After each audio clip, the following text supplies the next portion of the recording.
Can you be a great dad with having so many different relationships with women? Now, Dr. Bryant, the woman said you can't because you're creating broken homes.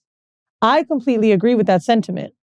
On the contrary, when I started having this conversation with a friend of mine, she's like, girl, my husband is here every day and don't do nothing with these kids. Yeah, I disagree with that. You disagree with what? The same way I think that someone can be an awful partner and a great dad is the same way I feel like it, like, I'm trying to, so when I saw, first off, I don't think anyone is a good parent. That's where I want to start. And I say that because a lot of times people become parents for the first time. Even when they have multiple kids, they course correct from maybe what they felt like they did wrong. And your parents are normal people. Well, parents are always normal people, but being a parent is hard to teach. Mind you, a lot of people have the traumas from maybe how their parents failed. So the same way I feel like I'm kind of dating by knowing what I don't want, a lot of people who are parents are literally trying to be who their parents weren't without any idea of the right way to do something. They only know what they think is the right way to do something, but there's so many things involved. There's the economics of things. Then there's the kind of line between not giving your child enough love or attention and then spoiling. Like there's these like weird lines that if you go too far to the left, they feel like you don't love them enough. But then if you spoil a child, there becomes resentment and you hovering over them. Or as soon as they leave the house, now they feel like they can be free. So I feel like because we're dealing with humans as the children, I think, mind you, you have also all the outside forces where you can't protect them when they're at school or when they're at their friend's house. I think this idea of a good parent is one of those, it's literally aligned with a perfect man or a perfect woman. It doesn't exist. And so I think that the way that we believe that you can be a good parent, I think it's so subjective that I don't think it exists. And I think that someone's always going to fall short. So to answer that question, I asked Instagram, and I'm going to read some of their answers, what an active parent looks like. So the reason I said that is because good dad, bad dad, fine. You paid for everything. Sure, you're a good dad in your head. But active parents, can you really be an active parent if you're not with that person? Again, to Dr. Bryan's point with creating broken homes. I say this to say, most successful... Can you define an active parent first? That's the thing. There is no definition. So I was going to say, I say this to say, no one's answer is the same. To me, I think my dad was an active parent because we got to do something every weekend together. Now, my dad literally worked 6 days a week. That to me was active. And I guess if my dad didn't live in my home, my parents are still married. I grew up with a father in the house. Maybe my dad would have had me any weekend anyway. So maybe he would have always been an active parent in my head. Now, everybody has a different answer. I'm going to read some of those. But I'm going to say this. I don't know if there's a way that Nick Cannon or Cam Newton can be active parents to 8 children, mainly because busy lifestyle. You don't live in the same city as all of these kids. How fucking active can you be? At least to me, baseline of an active parent, if you don't live in the same house or city, you should still know them teachers' names. You should still know the academia of your own kid, what their problems are, who their friends are. You should be engaging with them daily. How can you engage with 8 children daily? I mean, niggas can engage with 8 women daily. I did want to say that there is a baseline online. An active parent is someone who is involved in their child's life and takes an active role in their growth and development. So there's 4 bullet points for this. Being proactive, so teaching values and being a role model. Again, where I feel like people being a role model is where it's hard. Communicating openly, setting clear expectations and boundaries. Being present, so participating in activities together and showing interest in the children's interests. And then providing positive reinforcement, which is encouraging good behavior. So in those, even just 4 bullet points of something, I think those are hard for people who even aren't parents to do in friendships, to do in relationships. So that's where I feel like being active as a human being is difficult, let alone with someone who is developing as a human being themselves. I think those things are hard. I think it's hard, but I think that the main thing, sorry, I'm just trying to find where I screenshot all of this. I want to bring a point to, so I was raised in a single parent household. Right. And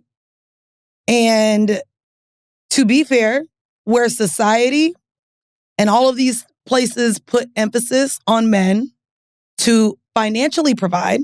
Again, the conversations around 50-50 dates, who pays for a first date, Unfortunately, for fathers or men within the household, provision is a big thing. Providing is a big thing.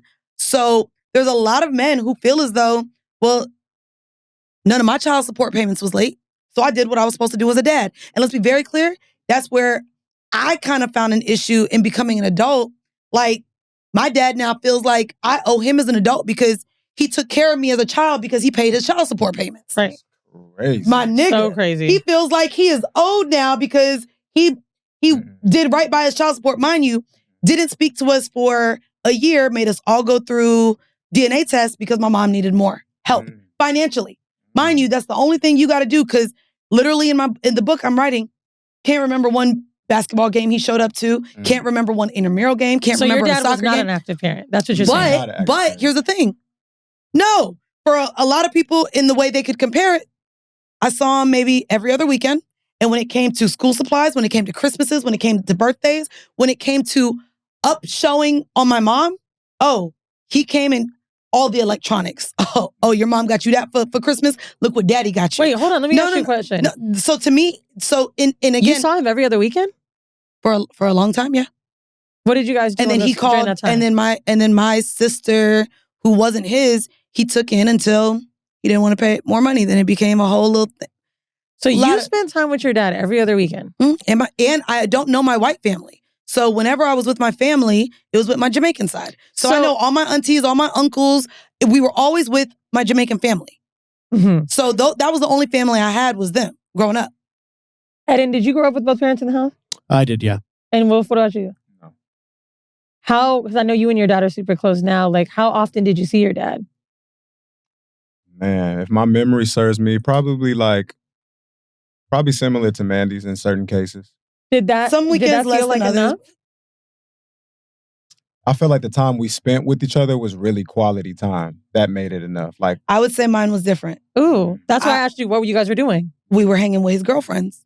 His girlfriends baked us cookies. His girlfriends took us to the mall. His girlfriends always were great. Like, there was Jennifer 1, 2, and 3. There were all, and we knew all the names, and we hung out with the other women in his life, and they were great. So he didn't make your time. My just dad, for you. but because I met my grandmother, just being Jamaican, like, he was just he worked hard, and he provided. That's what he knew what to do as a Jamaican. He worked hard. He could cook his ass off, and when he was around, it was like, yo, give me my time. I'm drinking my fucking my beer. I'm smoking. I'm off from work because he worked so fucking much. Now, I want to ask y'all this. So I made an Instagram story asking people to tell me what an active parent looked like. I then asked people, hey, if your baby mama and you break up, whatever, and she moves to another city, let it be work. How often is seeing your kid, does it make you an active parent? Because sometimes it's not by the choice of the father, right? And I want to give men some grace with that, because a lot of women do move. Maybe they weaponize. Yep. They had a painful breakup. Maybe they just are like completely like, I got to remove myself from this. In that instance, and especially income, because it's not just paying anymore, it's flying there. How often do you think you'd need to see that kid for them to be active enough? I think it's subjective. I mean, and to be clear, I think that when a parent is not in the household all the time, again, I don't think you truly know how to be a parent. Like, so when we moved to Atlanta, when I was in high school, my dad never came to Atlanta to see us, but I came down to Orlando, spent a summer, and bitch ended up pregnant. Because he wasn't around. We was able to do, bitch, we went to Tampa. Bitch, I was at your house more than I saw my dad that summer. So I think that... Not Jewel fucked up. No. but to me, I think like that word, I don't want to lean on active, because I think it looks differently, and I think it shows up with you in adulthood differently. I think that's the thing, though. That's the conversation we're having, right? It's like, I want to at least talk about active, because you and I both have friends with children. Maybe they're married, maybe they're in long-term relationships, or maybe they're single. And I keep seeing this reoccurring theme of one with my closest friend. Her daughter's about 15. That nigga don't spend money, and he gets his daughter every summer. No money really goes there, right? He's not on child support. He never sends shit. So I'm just wondering, like, what is truly enough? So I'll read some of these comments from people so we can get an idea. So One woman says, an active father is present to the point where my kid can call him and he's either there ASAP or emotionally or physically. When my daughter calls her father, he lives 7 hours away. He's made his way down to Orlando if he needs to show up and or will sit on FaceTime with her to help her through emotionally. Another person said, if you can't do the same activities or large events like the mom is, you're not an active dad. Why is my father not there for graduation or a birthday? To me, that makes no sense. Another person says, mine is a very difficult one. My baby father is in the military, so he can't even get on the phone with my kid every day. However, he is doing enough to spend quality moments, interactions, and time, like Wolf said. Long letters, photos, very detailed memories. He is doing enough to make a impact and an imprint on her life.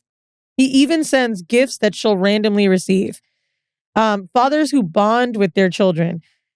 For the most part, I would say 90% of people said showing up for lifetime major events. Yeah, which is crazy. My dad showed up to our graduations and our birthdays and even Christmas. You even just said, I don't remember him at a basketball game. Well, no, I think not a basketball game, but major, but again, subjective. He may not have thought that meant anything to me, but he showed up to all of our graduations, my school dances, all the things that maybe he considered large events, and don't think that that was him being active. You don't think him showing up was active? I think so. You just want more. Well, that's why I think all of this is subjective, because even that first thing you wrote, a man to be to open up emotionally or cope with my daughter's or children's emotions. That is such a hard thing for a man to do in a romantic relationship as an adult. Mm-hmm. So also the things that we require these men to show up as his parents, them niggas don't even know how to do with us. Well, listen to this one about providing. I did a poll. I said, does money make you an active parent? 4,000 people voted. 87%. No. People do not believe providing is active. I then had someone write, this one was interesting. Please keep this anonymous, Wheezy. My father is the CEO of a Fortune 500 company. I would literally have given back all of the expensive things he ever bought me just to have had some fun moments with him. A theme park, anything. I literally never did anything fun with my dad because he was so busy on making money, being popular and rich, and making sure he could say he was providing for his family. I grew so much resentment when he got married again because he got to have another daughter who I'm sure got more of him. Another dude wrote me, I then wrote and said, fathers, can you tell me where you fucked up? This dude said, since me and my baby mother have so much more bitterness toward each other, literally it becomes a hostage negotiation to see my fucking kid. In most cases, I can only be as active as her mom will allow me to. And I know my daughter's going to grow up thinking I didn't give a fuck about her. There's even moments when I do see her and I'm so angry from having a 10-second interaction with her mom that I can't even be present anymore. Mm-hmm. I believe that what you posted about Nick Cannon and Cam Newton not being active is totally correct. They are beginning relationships with their children while having no relationships with their mother. Having children with good women is not a good choice for your child. It's a bad choice for you and a bad choice for their future. That one I love because Cam Newton literally said something like, oh, well, these women are high functioning or whatever because they want to have kids. Like, I'm choosing good baby mamas. And I do think that's bullshit. Yeah. Like, rich niggas having a bunch of kids is bullshit. You're not going to tell me Father's Day, your kid wants to fucking see you and Nick Cannon can be 8 places and give them all the fucking love. And even if they're all in one place, Mandii, and he had to rent a goddamn event hall to fit all the kids, it's still not enough. No, you're doing too much. But I'm also going to blame the patriarchy here and for what women are putting as a necessary need. Like I said, a lot of our conversations are, how much money do you have? What can you do for me? We're pushing the narrative that a man's value is based on how heavy his pockets are a lot of the time. And so if we're doing that in dating, if we're doing that in choosing a partner, where they feel like my value comes with my money. And so when they feel like their money is what matters to their children, to their families, to the women they date, that's why so many of them are going to believe like, well, I did what I was supposed to do. I made the money. You got paid. I told you that's where my dad feels like that's where my dad showed up. And I'm like now as an adult and hearing my mom. No, it doesn't. It's not all it takes. However, society is pushing the envelope that a man's value is based on how much money and what he can provide and how he provides it. And that unfortunately they don't know in what other ways they should be or have to show up. And it reminds me of the conversation where it's like, damn, y'all just keep moving the goalposts. Now I'm paying all the bills, but now I need to be an ear for you to listen. Now I need to be emotionally sound. And men are like, damn, I thought all I had to do was make money because that's what I thought. I thought I had to be a provider. Now you want me to be an emotional creature? You want me to show those things to you?